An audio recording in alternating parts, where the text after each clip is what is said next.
我真希望当日策马长街的人是我，当街抢亲的人也是我。如果时光重来，少君又会如何选择？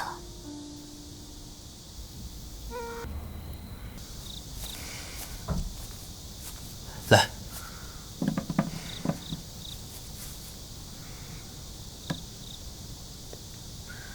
小时候带着芊芊围猎，她最喜欢吃这种野果。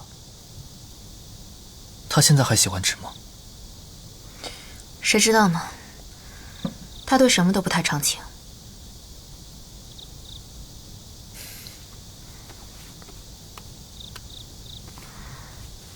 你把它收起来做什么？带回去给芊芊吃。他吃不惯行军的冷食餐饭。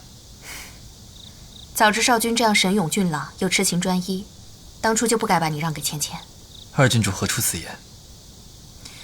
当日你进城，母亲本有意安排我们成婚，只是三妹当街抢亲，才意外促成了你们的姻缘。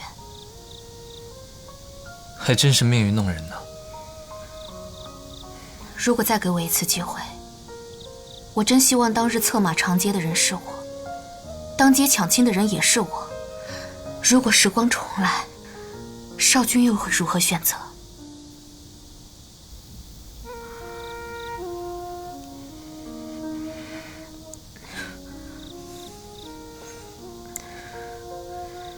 我与芊芊相识虽然是意外，但经过几番波折，韩某对芊芊已经是情根深重。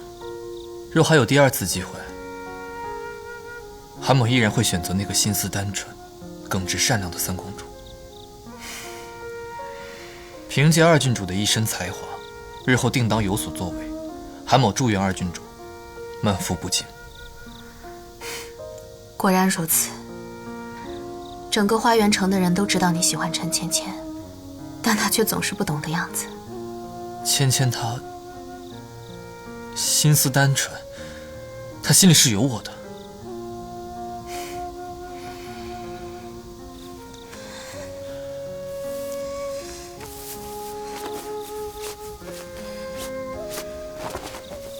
行军途中不便生火，辛苦二郡主了。谢少君。我虽贵为郡主，但少有人如此待我。二郡主说笑了。芊芊自幼集万千宠爱于一身，骄纵任性，而我却从小要学着察言观色。母亲对我，并不如待芊芊那样亲厚。芊芊什么事都漫不经心，却样样占尽。我所有事情都拼尽全力，却都是一场空。少君，你说，这是不是命啊？二郡主只是一时不如意，不必放在心上。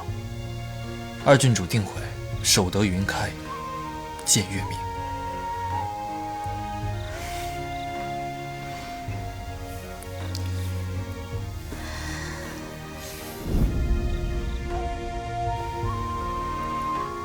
整个花园城的人都知道你喜欢陈芊芊，但她却总是不懂的样子。